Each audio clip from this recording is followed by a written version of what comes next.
குளிப்பாட்டிட்டு decoration பண்ணி விட்டுருக்கேன் பாரு. போதுமான்னு பாரு, வேற ஏதாவது பண்ணணுமா? மா பலூன்லாம் வாங்கி கொம்புலாம் கட்டணுமா? அதுக்கப்புறம் கலர் ரிப்பன்லாம் கட்டுவாங்களே, அதெல்லாம் கட்டலையா நீ? சித்தி இந்த மாடு இவ்வளோ மேக்கப் பண்ணிட்டு இப்போ எங்கே போகுது? அதுபடி இன்னைக்கு அவங்களுக்கு பர்த்டே செலிப்ரேஷன் இல்லையா, அதனால ஃபுல்லாக மேக்கப் பண்ணி இப்போ கோயிலுக்கு கிட்டேன்னு போயிட்டு ஒரு ரவுண்டு கூட்டின்னு வரணும். அதான் இவங்களுக்கு இன்னைக்கு வேலை. ஓ, பர்த்டே செலிப்ரேஷன் கோயிலுக்கு போயிட்டு வரணுமா? இவளுக்கு வேற கிண்டல் பண்ணி இருப்பாளுங்க. மா டவுட்ல கேட்டு தெரிஞ்சுக்கிறோம். இந்த மனுஷன் வீட்டுக்கு வந்து இந்த மாடை குளிப்பாட்டலாம், இதுக்கு டெக்கரேஷன் பண்ணலாம், இந்த மாட்டுக்கு பெயிண்ட்லாம் அடிக்கலாம், கொம்புக்கெல்லாம் பெயிண்ட் அடிக்கலாம் அப்படின்னு இல்லாமல் கோயிலில் போய் ஏறி உட்காந்துக்கினேன் வாழை மரம் கட்டுறேன், தோரணம் கட்டுறேன், அங்கே இருக்கிறக்கா வீட்டு பக்கமே வரலக்கா காலிலேருந்து. அதனால தான் நானும் சதீஷும் சேர்ந்தே ரெடி பண்ணிட்டோம் மாடை. போயிட்டு போய் கோயிலில் போய் சுற்றிட்டுன்னு வந்து வீட்டில் உட்கார வைக்கணும். அதை சாப்பாடு கீப்பாடு கொடுக்கணும் வந்து தான். சரி போயிட்டு வாங்க, சாமி கும்பிட சமையல் ரெடி பண்ணி வைக்கிறேன். மாமா நாங்களும் போகிறோம்மா கோயிலுக்கு மாடு கூட. ஆமாம்மா நான் கூட போகிறேம்மா. ஏன்டி எல்லாரும் கிளம்பிட்டீங்கன்னா எங்கள் வீட்டில் இருக்க வேலை யாரும் செய்யறது? நான் உண்டே எப்படி செய்ய முடியும் அவ்வளோ வேலையை? இருந்து கூட மாட எனக்கு கொஞ்சம் உதவி செய்யுங்க. காய்கறிலாம் இருக்கணும், நிறைய டிஷ்ஷு செய்ய வேண்டியது இருக்குது. கருவாட்டு குழம்பு, கறி குழம்பு, முட்டை வேக வைக்கணும், கீரை பொரியல் செய்யணும், கொழுக்கட்டை செய்யணும், நிறைய வேலை இருக்குது. ஏக்கா பசங்க மட்டும் வேணா மாடிட்டு கோயிலுக்கு போயிட்டு வரட்டும், நான் உனக்கு வந்து கூட மாட வேலை செய்கிறேன். சதீஷே மாடிட்டுன்னு போப்பா, மாடு அவுத்துன்னு ஓடிட்டு போகுது, டைட்டாக பிடிச்சிட்டுன்னு போங்க. சரிம்மா போயிட்டு வரோம். பலூன்லாம் அப்பா வாங்கி தர சொல்லு, அப்பா கோயிலுக்கு வரல வாங்கி தர சொல்லு. அதுக்கப்புறம் மாடுக்கு சுற்றி போட்டு விட சொல்லு அங்கே கோயிலாண்ட. புரியுதா? அப்பா கூப்பிட்டு வரலாம் செய்ய சொல்லு. சரிம்மா சரிம்மா. சஞ்சுவும் கூட கூட்டின்னு போங்க, மாடு பத்திரம் ஓடிட்டு போகுது. நாங்கள் பார்த்துக்கிறோம் சித்தி. கோயிலுக்கு நிறைய மாடுங்க வரும். சண்டை போட போதுங்க, கொஞ்சம் தூரமாக நீ பட்டியை கூட்டின்னு போங்க. சித்தப்பா கூட்டுக்குங்க கூட. இதை கோயிலில் தான் இருப்பாரு, அவரை பிடிச்சிக்க சொல்லுங்க மாடை. ஏன்னா நிறைய மாடுங்க பத்து சேர்ந்து மரலாம், அதுக்கிட்ட சண்டைக்கு வர போவோம். டைட்டாக பிடிச்சிக்கோங்க. அவரை பிடிக்க சொல்லுங்க, பிடிக்காது உங்களுக்கு இழுத்துன்னு போயிடும். சரி சித்தி. சஞ்சுவை கூட கூட்டின்னு போடா. அங்கே தெருவில் பசங்க விளையாண்டுக்கம்மா, அப்படியே கூட்டின்னு போகிறேன். வா வா போலாம் வா வா. லட்சுமி பார்த்து பொறுமையாட்டுன்னு போ. டேய் மாடு நான் பிடிச்சிக்கிறேன்டா, இருடா வரேன். ஐயோ பட்டு புடவெல்லாம் கட்டிக்கின்னு கடைசியில் மாடு மேய்க்க விட்டுட்டாங்களாம்ல. நீ இந்த சாக்கை வச்சு நம்ம வெளியில் போனால் தான் உண்டு, இல்லைன்னு வீட்டிலேயே போட்டு பூட்டிட்டு வாங்கடி. இந்த போட்டியில் வர போய் பார்க்கறதுக்கு போகிறோம். ஆமாம்மா முதல்ல இங்கேருந்து கிளம்பலாம். சதீஷ் என் பின்னாடியே வா.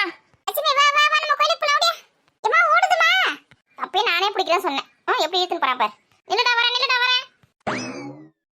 ஐயோ மாடு பின்னாடி எப்படி ஓடுறாங்கம்மா இந்த பசங்க. நானே போயிருக்கலாம் பாருக்குதே, இழுத்துன்னு எப்படி ஓடுது பாரு. கோயில் வந்து உங்க வீட்டுக்கு இருக்காருல்ல, பார்த்து பாரு விட்ரி. இந்த மனசு வீட்டுக்கு வரதான் நானும் வச்சுருக்கிறேன்.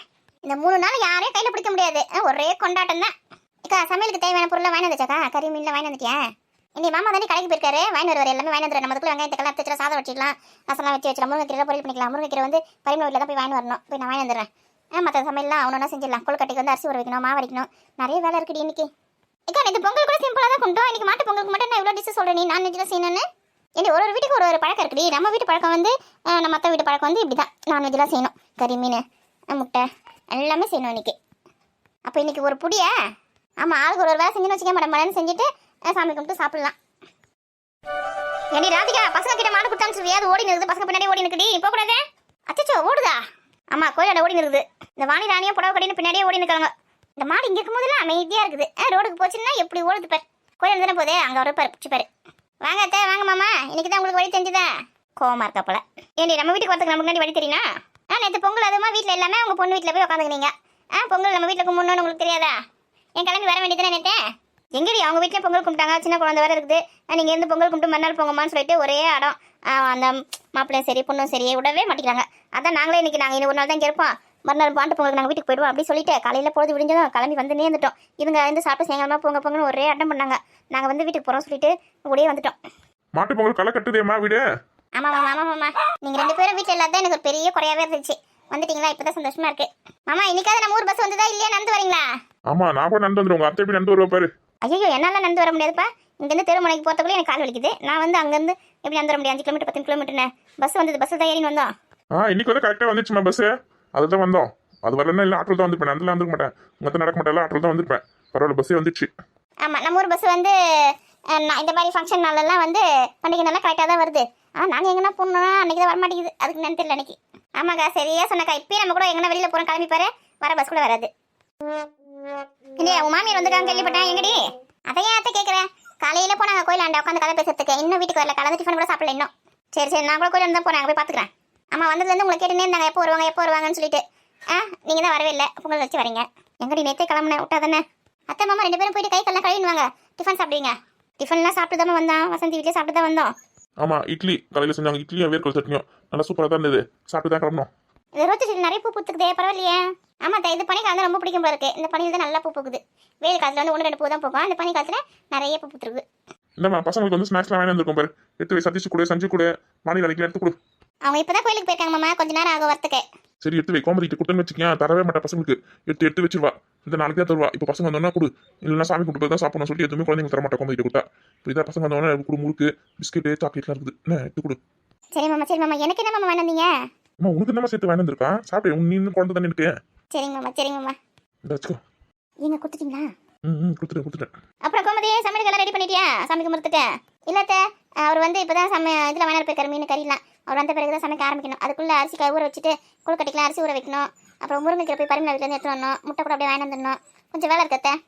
சரி பொறுமையாக செய், ஒன்றும் அவசரம் இல்லை. சரி அத்தை, ஒன்று பொறுமையாக தான் செய்யணும். 2 அடுப்பு பற்ற வச்சா தான் கரெக்டாக இருக்கும்னு நினைக்கிறேன். நிறைய செய்ய வேண்டியது இருக்கு இல்லையா? வெங்காயம் தக்காளி எதனா இருக்குன்னு எடுத்து கொடு, அறுத்துறேன். இல்லத்த பொறுமையாக நானே அறுத்துக்கிறேன். இந்த ராதிகா எவ்வளோ வெயிட் பண்ணுறேன்னு சொல்லியிருக்கா, அவள் அறுத்து தருவேன். நீங்கள் ரெஸ்ட் எடுங்க. எனக்குன்னா ரெஸ்ட். நான் வேணா கோயில போகிறேன். கோயில நிறைய மாடுங்களாம் வரும், நான் போய் பார்த்துட்டு வரேன். சரி அத்தை, ஓரமாக நில்லுங்க, மாடு கிடிச்சு போகுது. எங்க நான் கோயில மாடு பார்க்கறதுக்கு போகிறேன், நீங்கள் வரீங்களா? வரமா நானும் வரேன். நம்ம போய் நிற்க பின்னாடியே வா. இப்படி சின்ன குழந்தை மாதிரி ஓடுற இருப்பா, என்ன முந்திட்ட இருங்க, நான் வரேன். நான் தான் முதல்ல போவேன். எங்க நான் தான் முதல்ல போவேன். இது என்ன கக்கூத்து இது? 2 பேரும் சின்ன குழந்தை மாதிரி ஓடின்னு இருக்காங்க. அதான் எனக்கு ஒன்றும் புரியல. எப்படி ஓடுறாங்க பாரு. அத்தா மாமா பார்த்து கீழே விழுந்துட போறீங்க வயசான காலத்துல. இல்ல நான் தான் ஃபர்ஸ்ட் போவேன். நில்லு. நான் தான் ஃபர்ஸ்ட். எங்க ஒருத்தரையும் ஆளை காணோம். விஷ் பண்ணி அவனுமே இப்போ யாருக்காவது. யார் இது? எங்க பார்த்த மாதிரி இருக்கே. ஒரு ஆள் மாட்டிக்கிச்சு நமக்கு. அடடே, நம்ம பெரிய பொண்ணா? வாக்கிட்டா உங்க வீட்டுக்கு தான் போயிட்டே இருந்தேன். பரவாயில்ல, நீயே வந்துட்டு எதுக்கா? என்ன விஷயம்டி? புடவெல்லாம் கட்டிட்டு மேய்க்கிறேன். என் மாமியார் தொலை தாங்க முடியலடி. புடவுலாம் வாங்கினேன், கட்ட வேண்டியது தானே கத்தின்னு கிடந்தது. அதனால தான் ஒரு புடவை எடுத்து கட்டின்னு வந்தேன். உன்னை பார்க்கலாம் தான் வந்தேன், நீயே வந்துட்ட. என்ன விஷயம்டி? இவ்வளோ நாள் ஒன்றும் மண்ணுமா இருந்துட்டு ஒரு விஷ் கூட பண்ணேன்னா அப்புறம் எப்படி? நம்மளுக்கு கூட நடி பொங்கலுக்குலாம் போய் யாராவது வாட்ச் சொல்லுவாங்க. நீ வேற இருந்தா கூட பரவாயில்ல, வாட்ச் சொல்லிக்கலாம். இல்லை கண்டிப்பாக இன்னைக்கு உனக்கு நான் விஷ் பண்ணியே ஆகணும். Wish you happy birthday to you. ஏண்டி எனக்கு இப்போ பர்த்டே கிடையாதுடி, இன்னும் 2 மாசம் இருக்கு பிறந்த நாளுக்கு. இன்னைக்கு கிடையாது எனக்கு. எனக்கு பர்த்டே நீ ஆசனது தமிழ்நாடு கொண்டாடுதுடி உன் பர்த்டேவை தான். என்னது என் பர்த்டே தமிழ்நாடு கொண்டாடுதா? இல்லையே, எனக்கு பர்த்டே கிடையாதுடி. ஐயோ நீ மறந்துட்டு இருக்க, நல்லா யோசிச்சுப்பார். இன்னைக்கு தானே உன் பர்த்டே. எனக்கு மார்ச் மாசம் தான் வரும். இது ஜனவரி தாண்டி, இப்போ பர்த்டே கிடையாது எனக்கு. கலண்டரை பார்த்தியா இல்லையா? இன்னைக்கு என்ன போட்டுருந்தது? இன்னைக்கு நேற்று பொங்கல் போட்டிருந்தது. இன்னைக்கு மாட்டு பொங்கல் போட்டிருந்தது. நாளைக்கு காணும் பொங்கல் போட்டிருந்தது. இன்னைக்கு மாட்டு பொங்கல் ரே. மாட்டு பொங்கல்னா மாடுக்கெல்லாம் பர்த்டே தானே. அப்போ உனக்கு பர்த்டே தானே இன்னைக்கு. அதான் விஷ் பண்ணுறதுக்கு வந்தேன். அடே அப்போ என்ன மாட்டுன்னு சொல்றியா நீ? இவ்வளோ லேட்டாக புரிஞ்சிருக்கு பற்றி அவளுக்கு. ஆமாம் டே, விஷ் யூ ஹாப்பி பர்த்டே.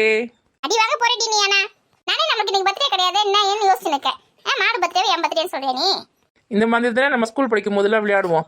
மாட்டு பொங்கல் நம்ம ஃப்ரெண்டுங்களுக்குலாம் வந்து பர்த்டே விஷ் சொல்லுவோம்ல, அந்த ஞாபகம் வந்துச்சு. அதான் யாருக்கு விஷ் பண்ணுறதுன்னு தெரியல. அப்போ டக்குனு ஞாபகம் வந்தது, அதான் உன்னை தேடி வந்தேன். மூஞ்ச நீ என்ன பட்டு புடவெல்லாம் கட்டிங்கன்னா நல்லா சூப்பரா மேக்கப் பண்ணி இருக்க. அப்போ உனக்கு தான் பர்த்டே இன்னைக்கு. விஷ் யூ ஹாப்பி பர்த்டே பெரிய பொண்ணு. என்னது எனக்கு பர்த்டேவா? மாமியார் தொலை தாங்காமல் இந்த புது ட்ரெஸ் போட்டது கடைசியில் எனக்கு விஷ் பண்ணிட்டாளே இவ. ஆமா, யாருக்கு பிறந்தனாலும் அவங்க தான் புது ட்ரெஸ் போட்டுருப்பாங்க, நீ தான் புது ட்ரெஸ் போட்டுருக்க. அதனால இன்னைக்கு உனக்கு தான் பிறந்த நாள். முதல்ல இந்த ட்ரெஸ் அவுத்து வச்சுட்டு வரேன், வந்து உன்னை பார்த்துக்கிறேன்டி. அப்படி தலைக்க ஓடு. எனக்கு வந்து விஷ் பண்ணிட்டேன். நான் மாறேன் நானே. ஐயோ நம்ம தொண்டை நம்பி ஆயிப்போச்சு. அப்புறம் அவ சொன்னது உண்மையிட போகுது. நம்மளுக்கு 11 ஆயிட போகுது மாட்டு பொங்கலா. இந்த நான் என்ன பண்ணுது? சரி அவளுக்கு போய் நம்ம விஷ் சொல்லிட்டு வரலாம்.